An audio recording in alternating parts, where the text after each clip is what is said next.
Hey, Shawn. Hey, how's it going? It's Sorry for going my. good. No worries. No worries. It happens. So how are you doing this morning?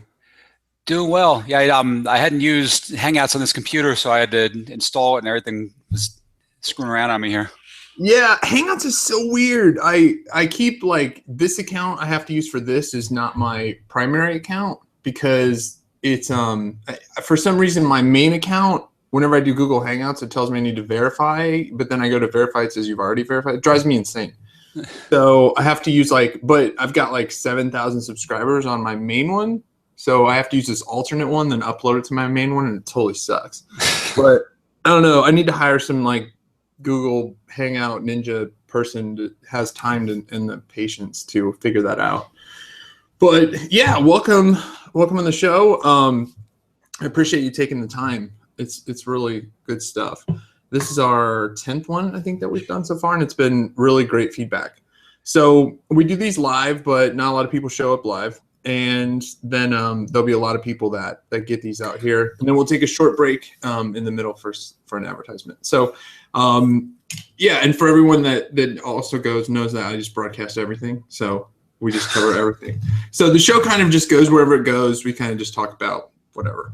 But you've got a conference coming up. And for everybody that doesn't know, Shawn Collins, co-founder of the Affiliate Summit with his partner, Missy Ward. I first met Shawn, would have been in person, I want to say it would be 2006 in Orlando. Does that sound right? Yes, so 10 years now. Yeah, yep. And so, because I remember that event, because I walk up and there was you and Jim Kukral and Missy. I was just telling this story to someone the other day, and Missy Ward, and I knew Lisa did not like me, and I and something with Jim, and then Lisa, like many years later, said like Jim said he was gonna punch me if he ever saw me or something like that, and she's like, and then he goes out and shakes her hand and hugs you and stuff, and I was like, well, whatever. We have moments, but it was really interesting. Chris Jones had told me about Affiliate Summit, and he's like, dude, you've got to go to this conference. And I was like, and I think he had gone to the whatever one before that was. And so that was my first entrance into the Affiliate Summit, and been going ever since. The only ones I've missed has been the East ones every once in a while. But other than that, it's been awesome. Well, it's always awesome, but just finding the time to go and do all that. It's definitely the must-attend event. So how's it been going for you? You guys have the New York one coming up here. It's mid, so what's that, about a month and a half? Yeah, a little bit more than a month, so it starts on July 31st. Wow, so you guys are cooking. I know that we have me and a bunch of affiliates are doing something I'll have to talk to you about because I can't really talk about it until it happens. But yeah, there's some interesting stuff around there I was going to talk to you about. How many are you guys sold out? Not yet. We have the tables and the booths have sold out a while ago, but the passes usually about 2,000. Yeah, and so I know every time I talk to Missy about like, hey, because I never like ever. And then I always got some project and I'm like, hey, can I get a booth? Can I, and she's like, we're totally sold out. And I'm like, oh, always. Because they're always sold out. You're like the popular kids. And you've been like running the conference space in this thing for, I mean, you guys kind of came in because I was always an SEO conference person. And then when I'm not sure, Anna keeps messaging me. I'm not sure here. I always get distracted. She's saying you have a bad echo, but I don't hear it, so it might be me. So I turn my volume down on my side a little bit, so it's not so loud. Yeah, so I was going to SES and PubCon and all those but there was no affiliate like that I knew of anyway conference. So yours was like pretty cool because I would just go to get drunk and whatnot at the SEO conferences. So what made you guys start the Affiliate Summit?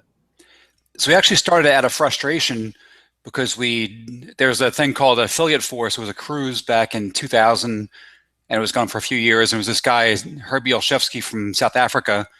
And so Missy was helping with some stuff, and I had just come out with a book on affiliate management, and I was referring a lot of people to go there. And it was about 200 or so people. And so we were giving him different ideas on how to try to make it more serious, because no real companies would, not real, but I guess no Fortune 500 companies would touch it, because it's a cruise out of Miami. And on the homepage, he had like people doing beer bongs and playing roulette. And so it was a joke, but so we were trying to get it more formal and have more of an educational angle to it. And he was like, "Oh, you should know your place. I know what I'm doing here." And so I guess when he did it in 2003, about a month later, I was on the ship with Missy. We didn't even know each other. We were pretty much strangers, just like conference friends. And we were bitching about the fact that he dismissed both of us. So we're like, we should fucking do this ourselves. And we had no idea. We had never run any kind of event at all, never even a meetup or anything. But we were like, we were pissed off that he blew us off, and we were like, we should just do this. And so we got the domain Affiliate Summit probably, I guess, a week later, and just started trying to figure out a way to go after this guy. I just lost your video there. I don't have any audio for you. Oh. Right, now you're back. Okay. Yeah. Sorry. I switched my camera, which my head is way too bright now. My windows open. So yeah. So I think that's awesome. And actually, like the biggest successes that I've ever had came about because like it was something that I wanted that didn't exist. And so that's really great that you guys, I mean, like what like when you started the first one, like how did it go? Like, did you go big? Did you go, because I wasn't around for like the first couple. Yeah, it was really slow and steady back then. So at that time, I had 2 kids, one on the way, and Missy was a single mom, and we didn't really have 2 nickels to scratch together. So the first time we did it, it was at a college, Baruch College in New York City. And I went there and I was able to get a free space for 200 people and free AV and everything in exchange for letting some of their students come in. And so it was just 200 people. It was like $75 a head. And so we maybe made a few $100s on it. It was because like just getting a box lunch in New York is like $50 a person, and then coffee and all that crap. So so we didn't really make anything on that, but we got the brand out there and it sold out. It was only 200 people. And our next one, we were going head to head with this guy to do a cruise, and he was doing it out of Miami again. We were doing it from New York City to Nova Scotia. And so we sold ours. It was a maximum of 230 people. And he totally failed because I was referring a lot of the people that were going to his, and I pulled them over to ours. And so he sold a bunch of like exhibitor space to Commission Junction, some other companies. And then he totally just closed up shop and took off to South Africa, and he never had one again. So he put him out of business almost immediately. And so there's a lot of companies that he left hanging. I think Cowabunga, that Todd Farmer, who's been around for a while, was running back then. A bunch of companies were supposed to exhibit there, and they got screwed by him, and he just disappeared. Wow. So I mean, the other, it's just amazing, like how fast, and that's what I always tell people is they're like, oh, what should I do? You know, blah, blah, blah. I'm sure you get that all the time. Everyone does. And I always tell people like, what do you see out there that you want? Like, what do you need and what can you do? And if it's something that you can do and pull up, I mean, I did my own conference, and when everyone, doing like just like, let's get together a bunch of people that we can cut out, there's 5,000 people at a conference. There's so many people. There's, great speakers and stuff, but, you want to condense it to like I guess it'd be more a mastermind than a conference or an event, but even though I don't like that word, but, anyway, so when I did ours, like everyone was like, oh, it's such a rip off because we charged $5,000. Now it's like $8,000. Hopefully we'll have one, I don't know, sometime early next year, hopefully. But yeah, everyone was like, oh, they're not going to work. And then it sold out like a week later. But it was just, I mean, like obviously yours and the expenses you guys have, I can't even imagine, especially in New York City. I mean, I tried doing my conference there because we'd done them in San Francisco successfully. And I was like, let's do one in New York. And it was actually based around, I got Seth Godin to keynote it. Well, it's a keynote, but it was like, we do only like 35 people. So I was so happy about that I actually made the conference kind of around the fact that I got him to come. So I said to Ty, who was working for me at the time, I was like, hey, we have to have an elite retreat on these days, in this or around these days. Godin is going to come speak and, you know, all this stuff. And Ty was like, what? And so typical that I did that to him a lot. And so, yeah, Ty was my sorter outer. I would make the mess and he would clean it up. So, yeah. And then I lost my ass on that event. I lost a lot of money. But actually it worked out well because I made connections there with people that I've made a lot of money with. So, I mean, a lot of times for me, my little event is small amount of people and stuff. And I mean, we usually make some, but the goal isn't generally to make. It's just the people that we connect with, and it's kind of like with affiliates. I mean, I know you guys probably do pretty well with that, I imagine. But it's also like the connections you guys have built and the authority you guys have gotten in this space, and not even that, but the more you've taken it to the mainstream and help people and do that. And I really liked when you guys were doing the regional ones. Are you still doing those? Like I think I did Denver one. Yeah, so we rebranded those as the Performance Marketing Summit because years ago we did one in Austin, and we told people in all the copy that it was going to be like a tenth the size of Vegas, but people don't read anything, so they showed up and they're like, "Where's the exhibit hall? Where's our?" We said it was going to be 500 people, and so they were all pissed off. So we started calling it Performance Marketing Summit, and so we were actually just in Toronto last week. We had about 150 there. We were in Chicago last month. And we've been to Salt Lake City, Denver, San Francisco. We just bounce around and hit cities that we don't hit otherwise. And so, and I love that because I miss the early days when we had the small atmosphere where you got to actually meet every single person and you spent quality time with them because you weren't racing around 30 seconds with each person trying to meet people in like some kind of stupid game. You actually can just hang out and chill with these people all day. So I miss that aspect of it. Yeah, that's, you know, I tried doing 10 years ago when I moved to, well, it's been over 10, when I moved to Lincoln, Nebraska from Omaha and whatnot. I tried doing a meetup meetup.org or .com, whatever it was. And I couldn't get I got like 3 people to come. And it was kind of around SEO. And I've tried it like since on the local level, and I haven't and I guess it's because I just haven't put much traction into it. I blog about it and I forget like there's such a small amount of people that actually read. I kind of try to lay low around here. My wife gets pissed because I'm, you know, this crazy blah blah blah. I get lippy with everyone and go off the handle. Although I've way matured, which I think you would probably admit as well. Like I have, yeah, well, I have too. I went back and I was reading some of the battles we had and oh my gosh, I totally like developed this giant head and ego, and I don't know, it just like, and then I turned 40 and I was like, what the hell's wrong with me? It was before that I got a little better, but yeah, now it's definitely I feel like I've grown up a bit, and it was kind of that process. So but yeah, it was so I try to do like meetups around here and stuff, and I just haven't ever gotten any traction. But I think if you guys ever want to do one in Omaha, I think there's a lot of people, or Lincoln. They do a lot of VC meetups around in Lincoln, Nebraska, which is they've got 3 companies here that are pretty well known. Huddle, which is, you know, about, I don't know if you've heard of that. So that's downtown Lincoln. Evan from Twitter is from Lincoln. One of the 3 guys, and then you've got they've got Nelnet down here, which isn't, you probably haven't heard of them, but they're a multi-billion-dollar company that they fund a lot of companies. So it's kind of like, it's been referred to as like this new hotbed of VC stuff, which has brought a lot of annoying people into town. Wasn't there like some kind of thing with Gary Vaynerchuk and some people there years ago? Yeah, they have this thing called Big Omaha, which they do like the Midwest, and it's like, oh, we're gonna reinvent the tech space from the inside out. And so I like pitched to speak, and like some other guys here, like I think Kim Rowley pitched to speak there too, and they denied us both. But then they bring in these people from West Coast, and I'm like, you guys are pitching this whole thing is from the inside out, but yet you're only taking like like Neil Patel, who I love, he's a great friend of mine.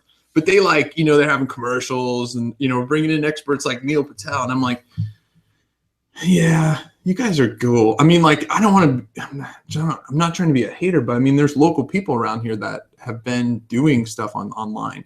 But it's kind of frustrating because it's all like, it seems like it's more self-help, like motivational stuff than actually like value. It's like, like I love Gary Vaynerchuk, and he like riles me up and gets me going and stuff. But you know, like he's not going to sit down with me and, you know, like tell me about how to do affiliate marketing. You know, like he's going to energize me up and shit. And like I really like Gary Vaynerchuk. And like kind of like I mean, he's not like Anthony Robbins and stuff, but you know what I'm saying? Yeah. He's a funny one because I saw him at this thing called Propeller that was in Hoboken, New Jersey about a month ago. And it was all people that are startups trying to get money. And he was sitting there just giving them like this tough love talk saying how like 99% of them have shitty ideas and they'll never go anywhere. And the 1%, if they do hit, they're going to have miserable lives with no spare time. And they're going to have to just put their entire thing into this business. And if they're lucky, it'll still be there in 3 years. And he was just saying the whole process is sort of horrible and it's going to ruin your life. And they were cheering and give each other high fives. I'm like, are they not hearing him? He's saying how it's total misery to succeed, and how he can't relax. He said he doesn't even watch TV or anything because his head's spinning a million miles an hour and he can't chill out. And for some reason, these people think that's a dream to achieve. That sounded horrible to me. Right. I mean, I've had bad anxiety since I was 20 years old. And I think you'll find with others, you know, like Nikki Cakes has written about his stuff, you know, like other people, it's really common in people that have developed, you know, applications and, you know, companies or even affiliates. They're so, you know, the ones that like me that are freaking nuts and stay up all night on Red Bull back before my kids during my total crazy phase. Probably why I was so crazy is I had such lack of sleep as well. I would go on 4 hours like regular and be totally, well, I thought I was totally fine, but just jacked all the time on caffeine plus my normal anxiety issues.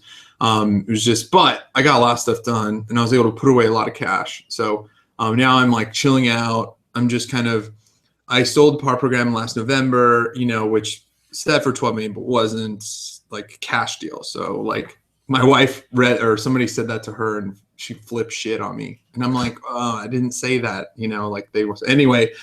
But yeah, for me now, like I'm just kind of like chilling out and I've been doing like some investing around here or at least meeting with companies. And because my favorite thing to do is to take a company from, it's actually what a lot of people don't like to do, which is I like to take a company from like, really just grow it really fast. Like take a company, you know, that's just getting off the ground, that are past having a good idea, and just develop like a 10-point marketing strategy and to get them to a certain, you know, level.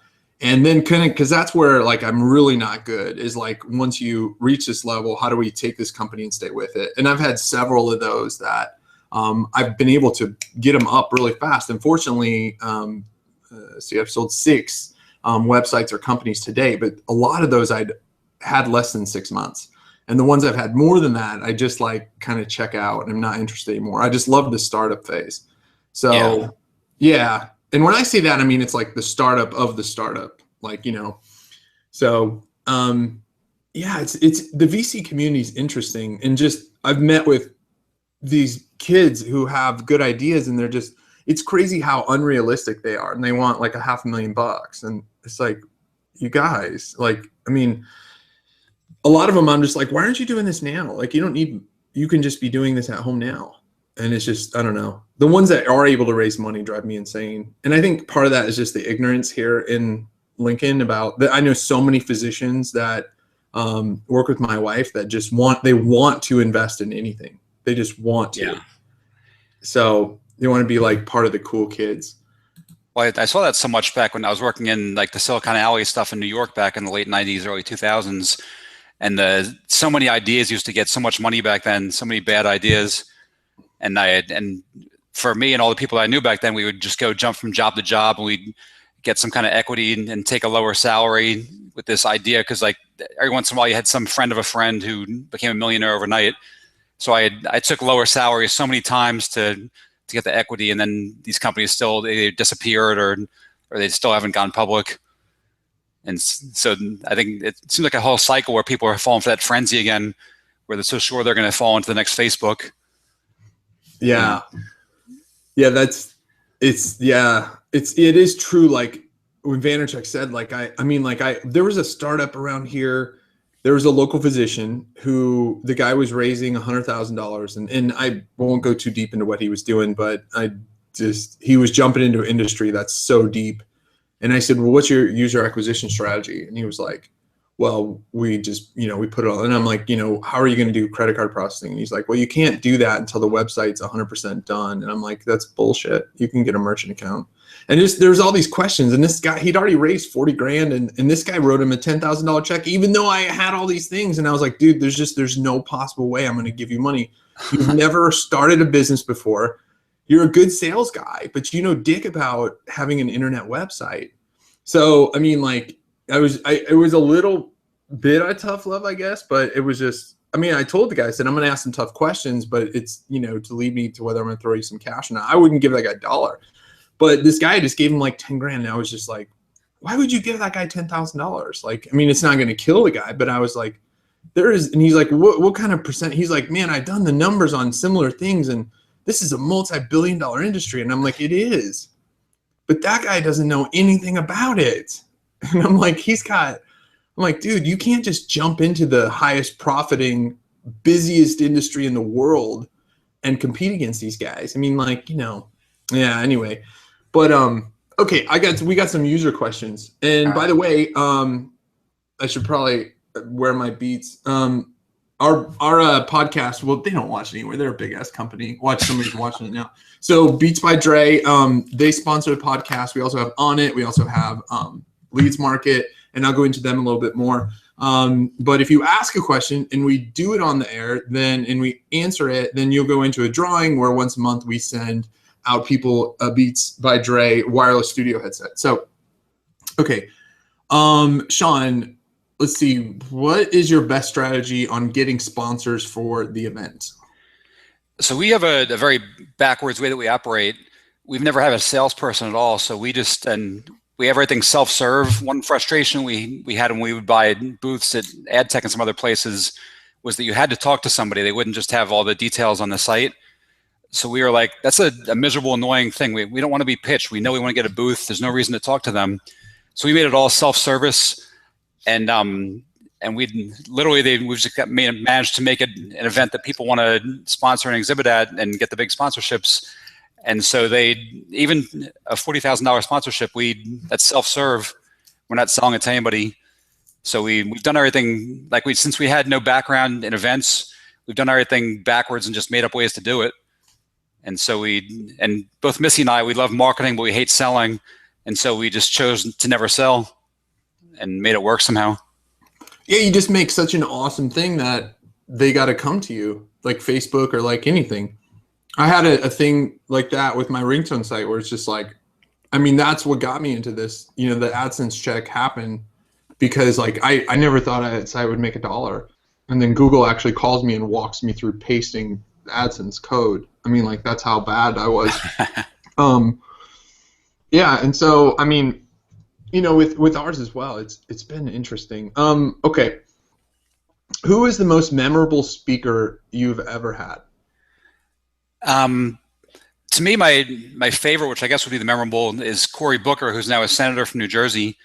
And so back in 2002, a mutual friend introduced me to him. He was running for mayor of Newark, New Jersey. And I was just the one person that anybody knew that could create a website. And it was a horrible garbage template, but I was the one person willing to do it for free. And I was just fascinated with politics, so I jumped in and did it. And then so years later, I reached out to him and he came and did a keynote for us when we were in Boston in 2008. And I just, and I wanted him there, even though a lot of people were like, this doesn't make sense. Why are you having this local politician? But I just loved his message and his delivery and what he was trying to do. And I thought it was just cool to have somebody who was like a storyteller that was just very persuasive instead of just having like the random person that knows SEO or knows how to make $100,000 in 30 days. And I thought he was awesome there. He was just the best speaker I've ever seen. And I remember at the time it really impacted me to look around and see like even like a bunch of guys like sitting there wiping their eyes, like they were so moved by what he had to say that they were sitting there like crying like little girls. And he's just such a talented guy who has, to me, like I'm a like conservative / libertarian and he's hardcore Democrat, but I love what he's doing. And so I'd love to see him go far and do things. And only also would be a nice marketing angle for Affiliate Summit to say we had like either a Supreme Court justice or a president as one of our keynotes. Yeah, That'd and be pretty badass. he could make a run, you know, depending on how Trump does. Maybe people will never go Republican again. But yeah, well, he's been rumored to be a possible VP candidate for Hillary. Wow, and that would be very, very interesting. I hadn't heard. I mean, like, who the heck knows? You know, it's like so open. I'm actually for Trump, just because I mean, like and I'm sure you too. I mean, it's kind of like, and I've worked with some lobbyists inside Washington and stuff, and it just seems to be that to a point, yeah, they can do so much, and it depends on a lot of stuff, but I mean, they've kind of just been like, just enjoy the Trump show, like just like it's going to be like, he literally is going to be really. That's why I don't know. Well, who do you like? Can you say? He's the closest thing to anything that I like out there, because I'm financially conservative and socially liberal, and so he's former Democrat and maybe still a Democrat. Who knows what the hell he is? I feel like he could have, maybe he wouldn't have gotten as much attention if he was just playing it straight, but he said so much screwed up stuff that alienates people, and I just don't. I feel like he must be an evil genius, and he's doing that just to troll people and get their attention. And maybe I don't even know what he believes, but I like the idea of having a businessman in there, and I think it's sort of funny when people take a shot like, oh, he's had like 4 or whatever failed businesses. They're like, come on, 95% of businesses fail. He's had a lot of successes too. You fucking idiots. Yeah, absolutely. I think I mean, like, you know, everyone always asks me, especially when I see him in person, how the heck do you get anything done? You're always traveling around the country, and you've got 4 companies running, and you've got all these employees, and you've got all these projects and all this stuff. You're just dinking around and showing you're going to eat and all this stuff. And how do you find time to work on anything? And it's a matter of focus. And about 2 years ago, I discovered a product called Alpha Brain, which I take all the time. And Alpha Brain really helps you focus. It's been proven in medical studies, a double-blind study. It's not a placebo effect, to really help you focus in and get all the stuff. If you're analyzing, what do they call it? If you're having, I haven't taken my Alpha Brain yet today. So if you're having paralysis by analysis because you're just overwhelmed with all this stuff, give Alpha Brain a try. Even if you're just getting Alpha Brain, go to onit.com/ShoeMoney and get 10% off right now. Use code ShoeMoney on checkout. You're welcome. I think so many people, like, if I look back on my blog, like when it was at its peak, my writing was so atrocious that my grammar was just so horrible. And I mean, like, I actually kind of learned English, like, writing, like, over the years through my blog and stuff. But anyway, like, I think the more mistakes you make and the more you're open about, like, you know, I talked about how I was fat, how I was addicted to role-playing games, how I was like this, and this. It just, like, I think, like, relatively, I mean, like, him just saying things that are not politically correct, that just offend people and all that, it solves 2 things. One, it gets a lot of headlines and a lot of press, but 2, it makes more people like me just be like, I'm that guy. Like, I say dumb shit. I'm not polished, you know? Like, I say way worse stuff than the stuff he says. But I'm like, I think, like, the regular person, like, it really resonates of, like, man, I could see me saying that. Or I just think everyone is just so tired of these politicians that are always use these keywords and punchlines and, you know, like, their standard stuff where they don't actually answer questions. And I think people are just sick of that. And also, like, you know, like, what is it, like 35% more people have come out to vote in the primaries, and on the Republican side, and, like, on the Democrat side, it's less turnout. I mean, this election is just so, I've never been so interested in a presidential election, and I mean, obviously the nation as well.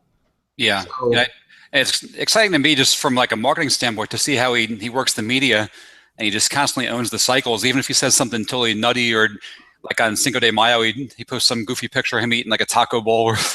I know, and people take that and run. And I mean, I just, like, I mean, it's great because all you have to do. I mean, I troll Facebook so hard, and if people had ever seen my stuff on Facebook, but it's like the people that know me know what I'm doing, and so they will play along, and so, like, I posted this video and said it was my new nanny in my new Corvette, and her boobs are bouncing around. I don't know if you saw that. I did see it.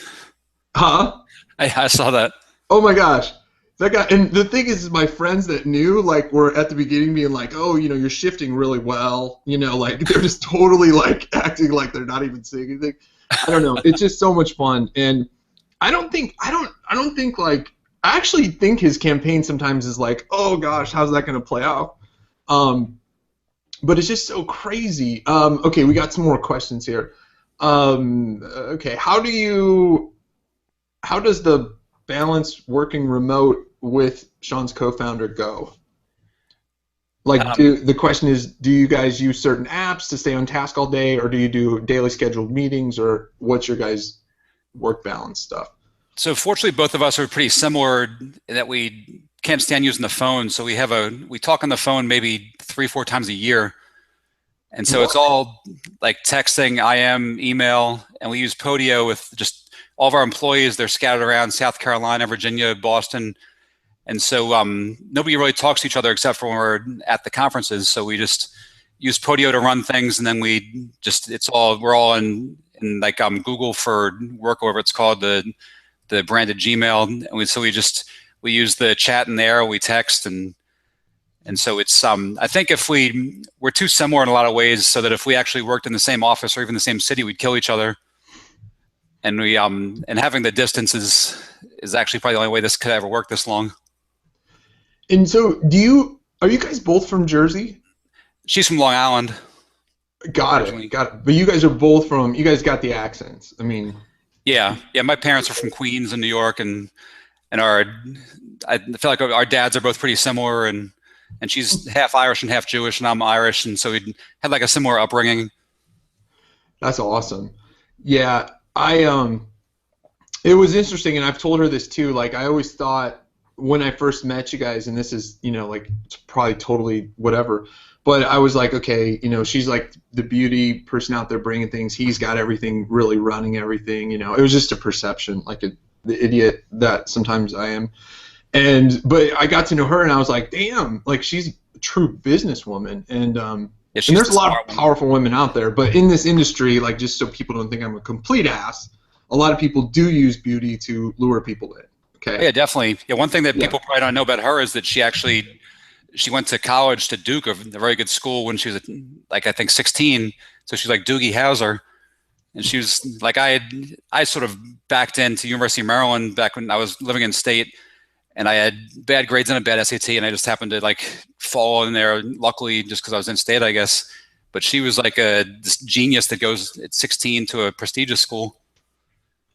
Yeah. Wow. I mean, and just talking to her, like, it's so weird because I'm such a voice person. Like, I don't like text and messages because, like, there's no emotion, and I get, like, pissed, and I go, like, because I don't know, like, what the person is, like, what they're feeling. Do they mean that in a good way, a bad way? Like, so I just pick up the phone and call people, and I find that most people don't like that, but I just, like, I misinterpret things, and maybe I'm sure it's me, but. Well, we do have, like, for the most part, we have harmony, but then, like, once or twice a year, we have, like, this passive-aggressive chat or an email that goes on for, like, 48 hours about the stupidest crap. Like, yesterday, we were arguing because we're editing our current magazine, and she wrote the editor's note, and I'm a total pain-in-the-ass stickler about the length of articles, and it has to be 500 words or less. Like, I'll just refuse somebody. You're actually the one exception of anybody. And she brought you up yesterday because I was saying that we never go over 500. And she was like, how about ShoeMoney's thing we had a while back that was like 900 words or whatever? And, like, that was a special feature that was different. But usually I'll just, if somebody turns something that's 530 words, I'm like, they should have read the fucking specs. I'm not going to print it. I love it. But so yesterday she did an editor's note, and it was 513 words. And so I sent her through GChat or whatever, the link to all of our guidelines, and she's like, I don't have to go by that. And I was like, yes, you do. I'm not going to put this in the magazine if you don't get it down. And so I was like, I'm going to reject it. You got to comply. You guys do that for free. Is there a special level of attendee you have to be to get that? To get the magazine? Yeah. No, it's a totally free subscription for anybody. So it mails out to 40-something thousand. and then we give it for free to anybody that comes to the conference. So it's just advertiser supported. Sometimes some issues we don't really get that many ads, so it's just a cost for us. But to me, it's just a marketing expense. And we started years ago because I remember that newspaper DM News.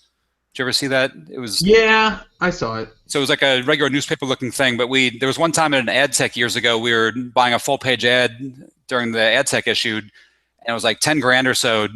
And I was thinking like this sucks. We're spending so much money for this one ad. And I came from a publishing background back in the 90s. I worked on a bunch of computer magazines at this company, Ziff Davis, back then, like Computer Shopper and all that stuff way back. And so I was like, we could print this thing for the cost that we're paying for these ads, then we can sell our own ads and run our own house ads in there. So to us, like, it's a marketing expense when it loses money, but it's all gravy sometimes when we sell enough ads to pay for it. Yeah, I think it's huge. And for those listening out there that aren't on that, it's really, really good, and it's free, and it's great stuff about our industry if you want to learn stuff. There's some really the article that Shawn was talking about me, it was just one that he came across in my blog and liked, and I've actually heard a lot of really good feedback about that. Oh, I saw your article. Nobody said I saw it on your blog.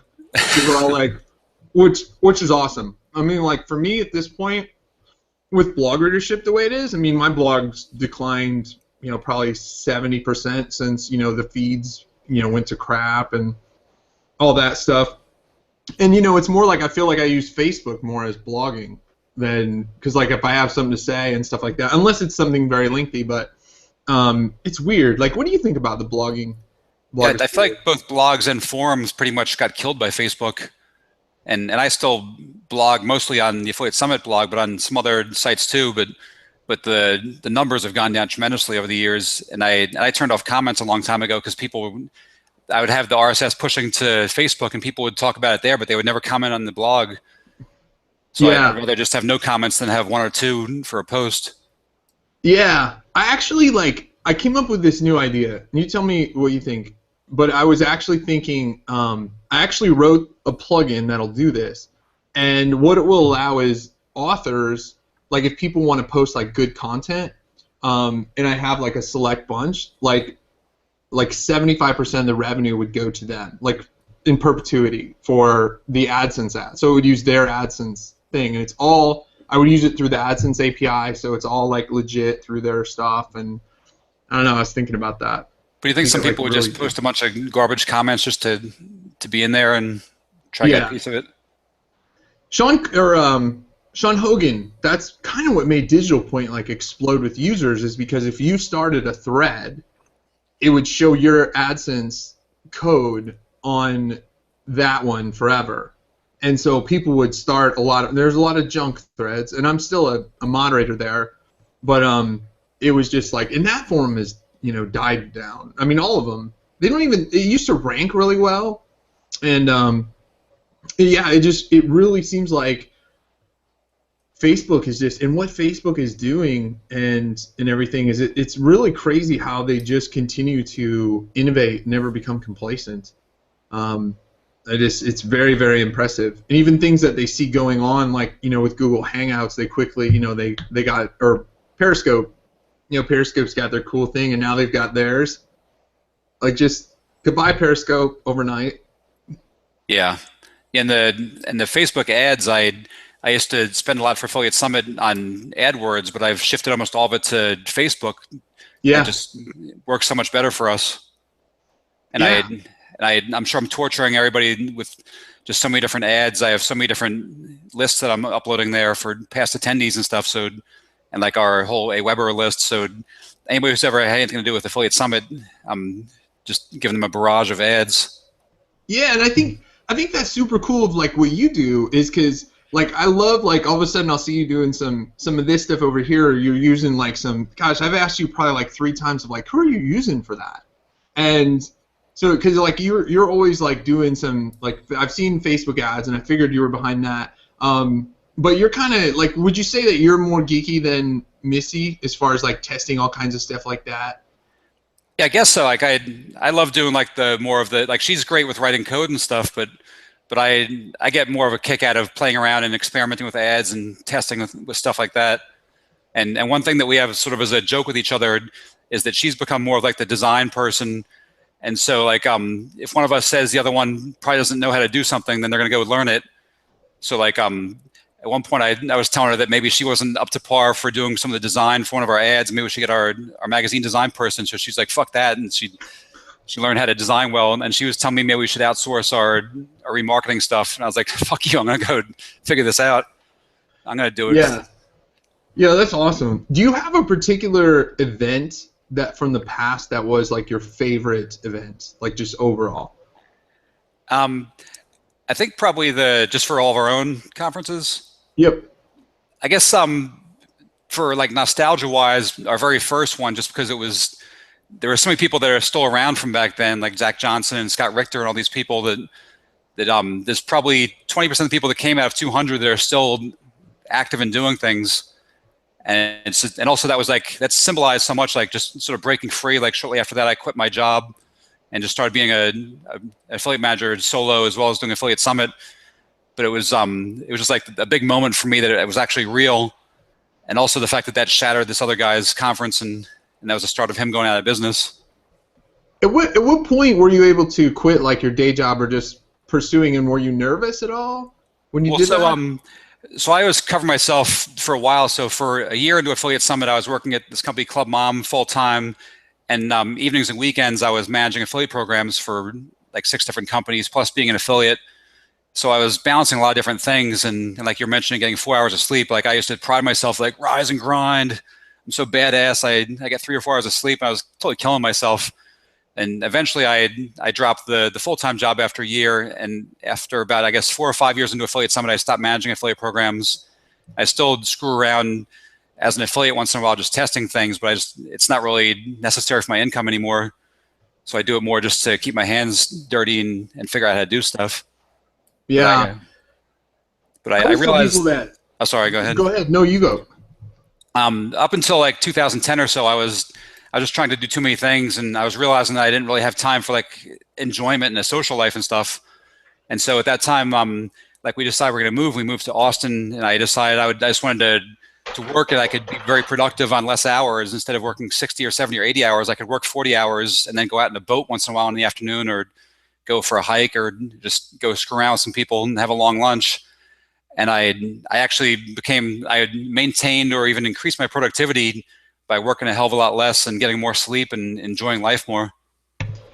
Yeah, and it took me like I told them, I've been telling everyone, because they're like, hey, I got this, and I'm like, dude, I retired. Like, it's just an easy way. Like, I kind of like, I keep saying that, and I really like think of like this magic thing of where I can just blog and do some consulting, which is what I'm doing now, but I can't help it, like doing other stuff. And so that's when this thing that I've got going now, this Blog Ninja thing, like just exploded.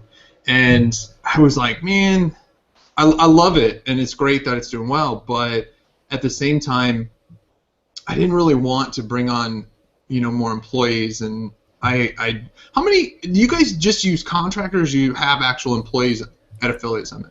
So we have 2 full-timers and 3 part-timers, and then we just hire tons of temps to do registration, security, and stuff, and like video and all that at the conferences.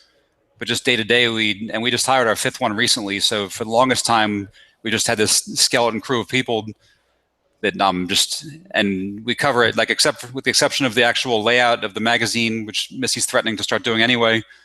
We cover everything. Our small crew takes care of all 4 issues of the magazine, all the editing and everything, and just every aspect of the conference. And at the last minute, we hire up locally. That's awesome. And like the keynote speakers, is that something that you guys, like you and Missy, work out, or do you have more people that play into that? We've been pitched constantly by companies to pick some keynotes, and there have been a couple that we took on the recommendation of some speaker bureaus, and they were my least favorite of any of them. So usually it's like either Missy or I'll get an idea, and we'll just run it by the other one. Like, what do you think I have in this person?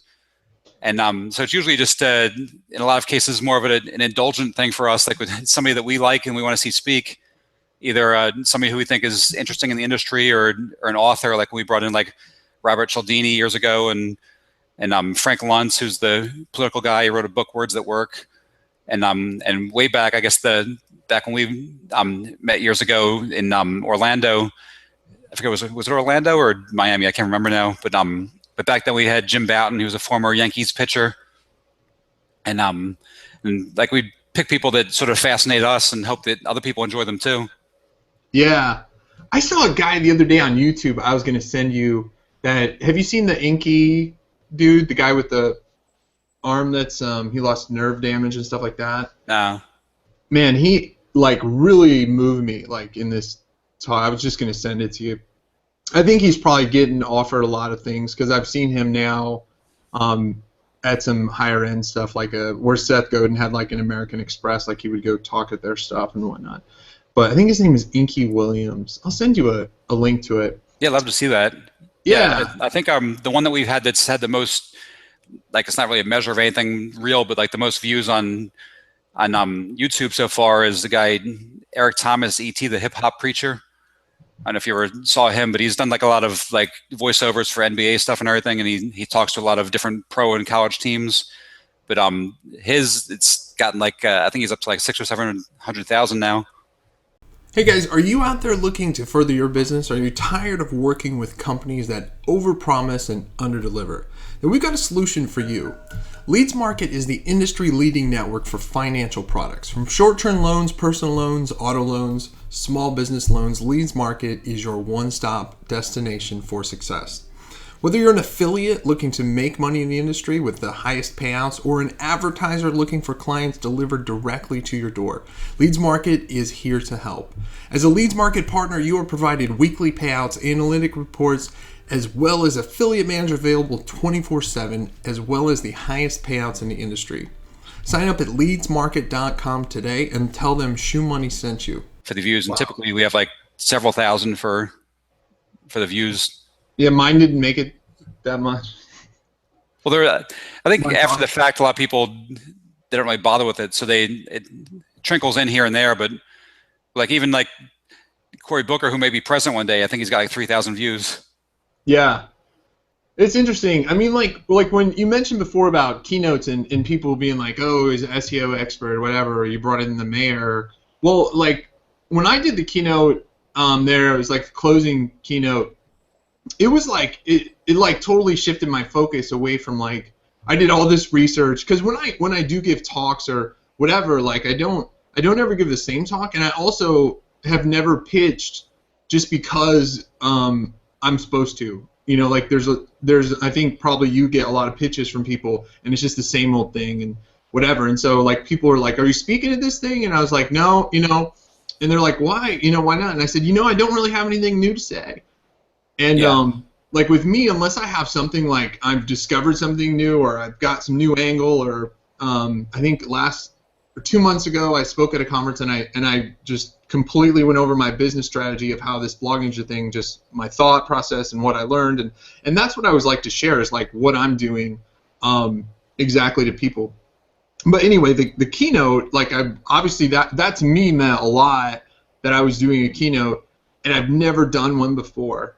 And so I did all this research on, you know, like what goes into a good keynote and stuff, and it's really like you said, like telling a story a little bit, but also like keeping it in line with and resonating with people. And so that was something I put a lot of time into, and it wasn't about because I don't even think it's a place to like teach people SEO, right? You know, like that you've got great sessions for that.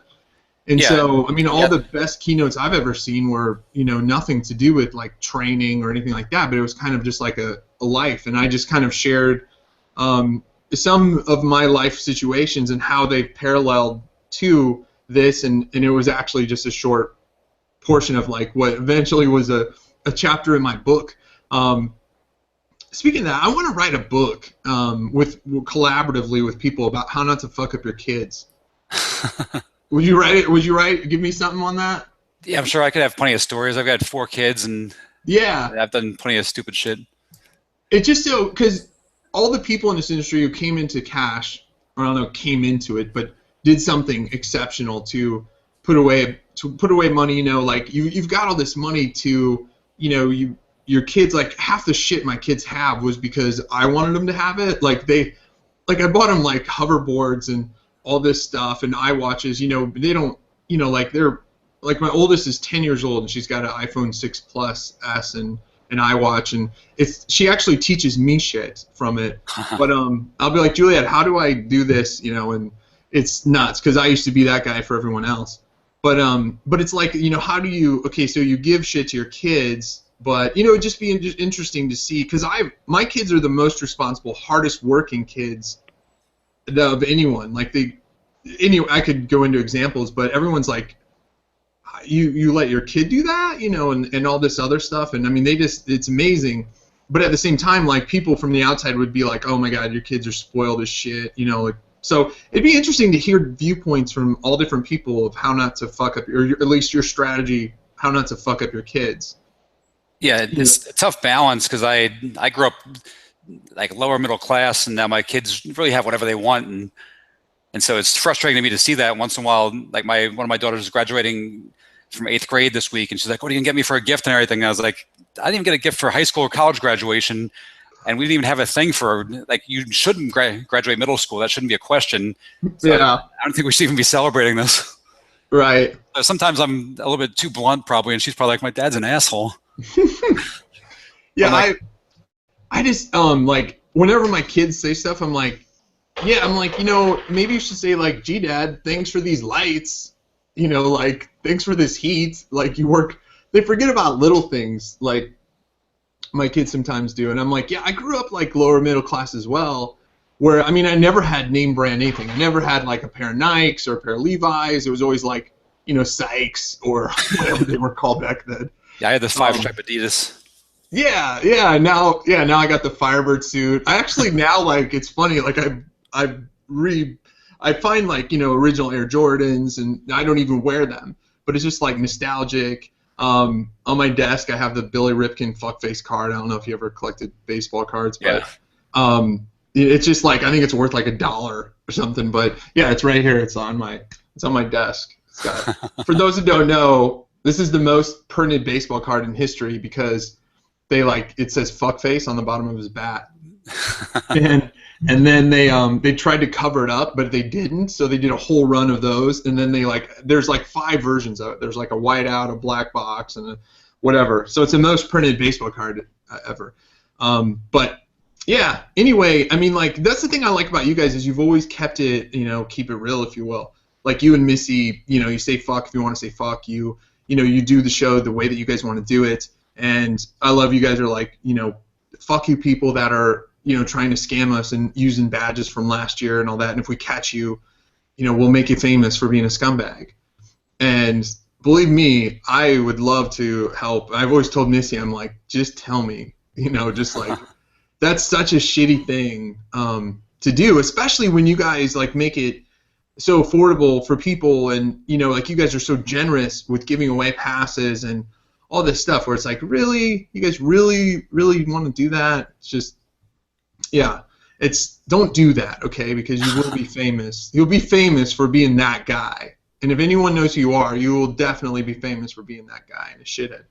So it's one of those industries where, you know, you mentioned guys like Zach Johnson and Richter and stuff like that, good people who, like, you know, there's so many people that it's just like, you know, you get to know, and I've explained to people, like, this industry for me is much more of a relationship than it is like and especially at this point in my career, than like to make money. Like, I've worked with people that, you know, it was no financial whatever, or maybe we've done a business together, but, you know, I just try to do the right thing by them. And so it's like, you know, Zach's promoted stuff of mine that, you know, didn't make him any money, and then vice versa or whatever. And I think that's the cool thing about this industry is in the end, like, Scott Richter, one time I was like, hey, I need a sponsor for, you know, this. I'll write your name. You can be the breakfast sponsor, and I'll write Scott and sausage links. Is that? And he was laughing, and he was like, sure, put me down, whatever. It's just a cool industry of people. I don't think, like, you can make it over the years, like, being a dick. Maybe. I don't know.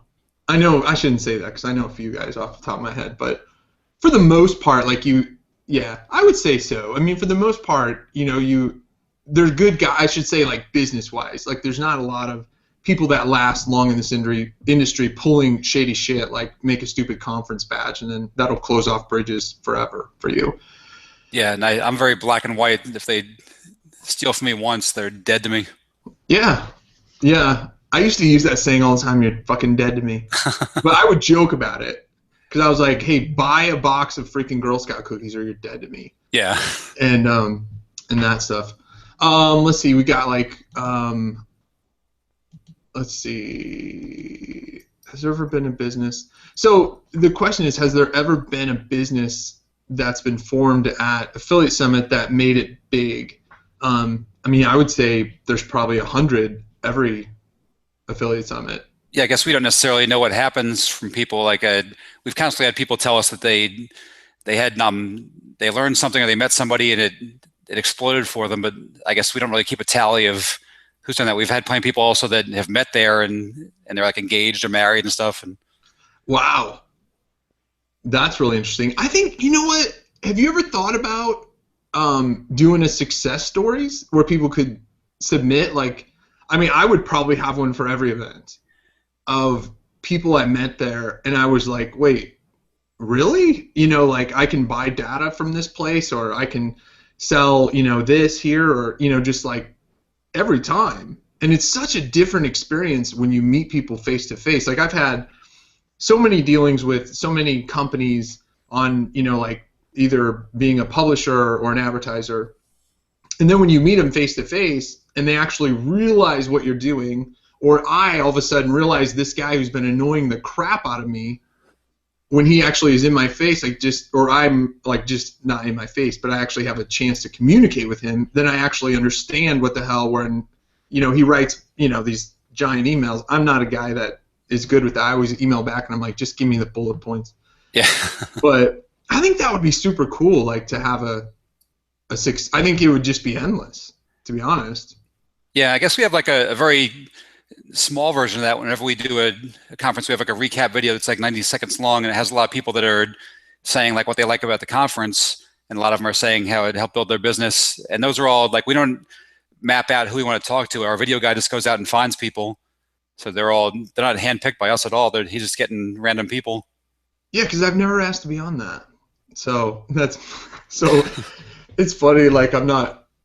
It's yeah. It's just it's interesting. The like I said, like the stuff you guys do. I'm so happy like for you and Missy because you guys work so hard. You're regular people. You've never changed. Like you know the money or whatever. The success has never changed you guys. And I think my wife would like it if it did. She'd rather I dress better. No. I wear t-shirts and cargo shorts and flip-flops every day, but like, right. This is like I spent a lot of years in the 90s working in New York City in publishing, having to wear a suit, and this is just my liberation, getting off the shackles. Right. I hated dressing nice. I meet my wife for lunch on occasion, and we met someplace, and I had a hoodie on and like basketball shorts. And she's like dressed. You know, my wife's a physician, but you know when they leave, they're dressed real nice. And so, you know, she was like, "Do you think like the lady had said something to us who was I forget what she said, but my wife was like, you know, do you think you could dress a little nicer or whatever, you know, or dress your age?" And I was like, "You're just pissed because she thinks you're my mom." That didn't go over well. But it's awesome like to be able to live I mean, I wrote about this, like I tried to be something I'm not for like I went through about a 3 or 4 year period where I just kept trying to make this legitimate company, downtown office, 20, 30 employees, giant freaking payroll, maternity policies, just drove me insane. And it was like the hardest 3, 4 years of my life. And fortunately, I had enough affiliate money, but I felt like I was working to pay everyone. And because I'm horrible at delegating, I'm horrible at managing people. And so it sucked. And then I just was never so happy as to move back in, I call it back in the basement, but I wasn't real comfortable down there, so I moved like upstairs. And so anyway, it's been great. And I've really trimmed down. I mean, we had like, gosh, I was up to like 9, you know, incorporated companies that, you know, 7 weren't being used, but I'm paying, you know, whatever, like 14 bank accounts, you know, and so just like skimming everything down. I mean, it's just like, that was when I was the most successful. And it's kind of like where I found my groove again is, getting back there. So it's been a really like self-discovery, like, like I didn't go to school for business and stuff like that. What did you go to school for? I started out in journalism, but at the same time I was pledging a frat and I got a 1.0 my first semester. So that sort of made it so I couldn't possibly get in journalism. Then I went to radio, television, and film, and they phased out that major. So I went to communications. So it's pretty much just all the frat boys that couldn't find a real major and all the football players. And so it was I stuck on for 5 years. I was really more focused on having fun in school. But also I learned a lot of things outside of the classroom. I started up a newspaper for the Greek system there and sold ads and had a bunch of people on staff. And then I had a lot of like leadership roles, and I learned a whole lot more from that. And like being president of my fraternity was way more valuable than 5 years of classes, having to make hard decisions with friends who couldn't pay their dues, having to kick people out and collect money from them, and having to deal with people with like all kinds of drug and sex and gambling issues and stuff. Wow. I always tell people like there's just nothing that can replace experience. There's just like no amount of education. I've hired programmers with degrees and write code correct, perfect. And then I've had a guy who's actually built an application that scales for the internet. You give me that guy like 1,000 times more. I'll pay that guy way more money too. Okay, so you've got any big events around this one that you guys have coming up? I guess we just have like any extra stuff like Affiliate Ball has Snoop Dogg and Gary Vaynerchuk and stuff, but we're totally separate from organizing that.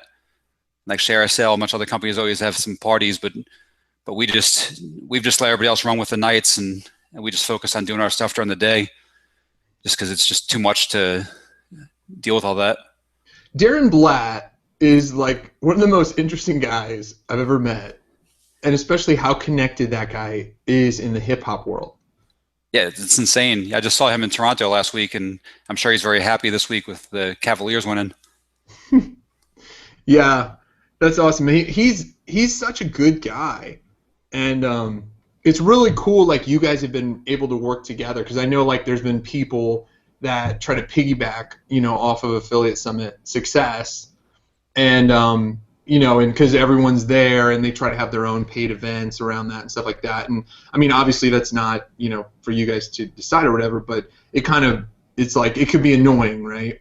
That's my opinion. Yeah, so it annoys me if they're doing something that's competing with our programming. Yeah. People came in for us, and then they're just sort of bottom feeders grabbing them into their own thing. Yeah, for sure.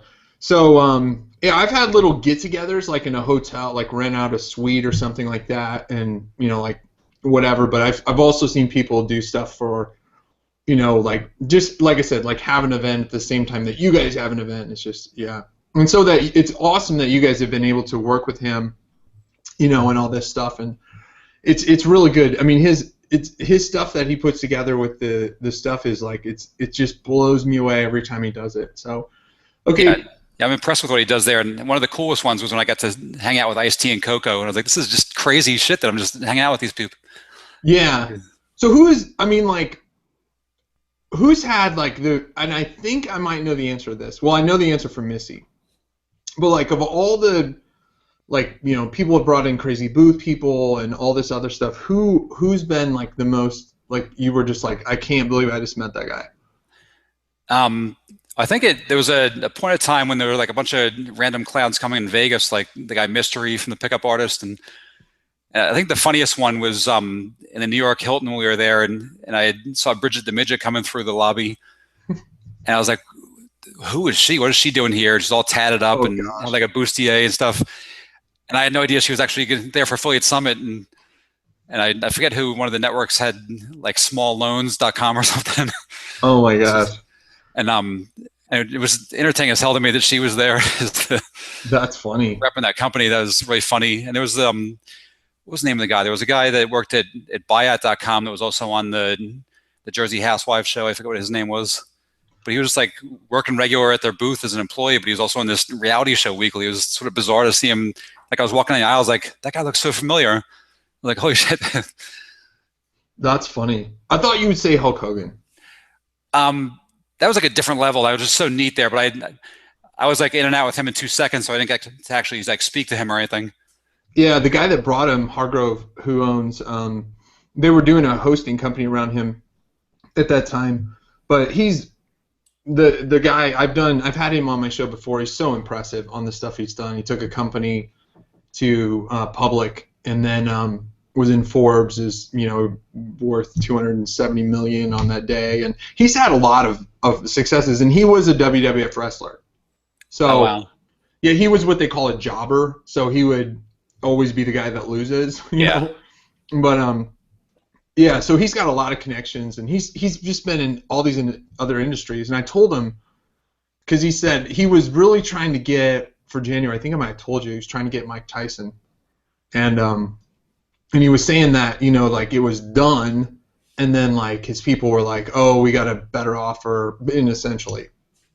So I was like, dude, that would be one-upping that. That would have been even more exciting to me to oh my God, Iron Mike! Like I was trying to tell people, I was like, I actually posted in my Facebook wall. I'm like, who's a celebrity that could go anywhere on the planet and everyone would recognize? And I was like, man, Mike Tyson and Hulk Hogan got to be up there. Yeah, then there's like you see randoms walk around sometimes. Like last year in Vegas, people were breaking down their booths, and all of a sudden Coolio came by the share sale booth. I'm like, what the hell's Coolio doing here? And he had a badge on. Like, why is this even happening? That's hilarious, with a badge on. Yeah, I didn't get a chance to read if it was actually him or whose badge he had on. But that's funny. But I didn't even get what he was doing in the exhibit hall. Was it Warren Moon there once? Yeah, I think One Network Direct brought him in, and they had him signing balls. I have a signed ball from him, and then he was watching some game at the sports book after, like the national championship or something. Yeah, we tried to get Randy Couture, who's a UFC fighter, and he was heavyweight champion at the time. And UFC is much bigger now than it was then. But when we had ShoeMoney Tools, we were going to get him, and then he had some other thing. He was just going to do it for free. But all right, well we've hit pretty much the end of the show. Thanks so much for coming on, dude. Yeah, thank you. Great to see you in this version. I've seen you, but looking forward to seeing you in person. Yeah, and I'll see you in a month and a half. And I'm super excited. I know I'm all booked flight-wise, and I believe we're booked at the hotel. At times I forget about it, and I forget to have Anna book it and stuff, and then it's like it's sold out, and then I'm like across the street or whatever. But I love staying at the host hotels. But and then I have people, and Missy will say like, we have cancellations sometimes. You should reach out, and so. But it's so funny, you've like imitated her a couple times where you're like, Missy was like this, and it sounds identical to her. Like, fuck that. I could totally hear her saying that like 10 times. So, awesome. Well, thanks so much for coming on the show. Everybody, we'll be back next week. We'll have another great guest, and we'll see you then. Great. Thank you. Have an awesome day. All right, you too. Bye, everybody. Bye. All right, dude. Well, thanks a lot.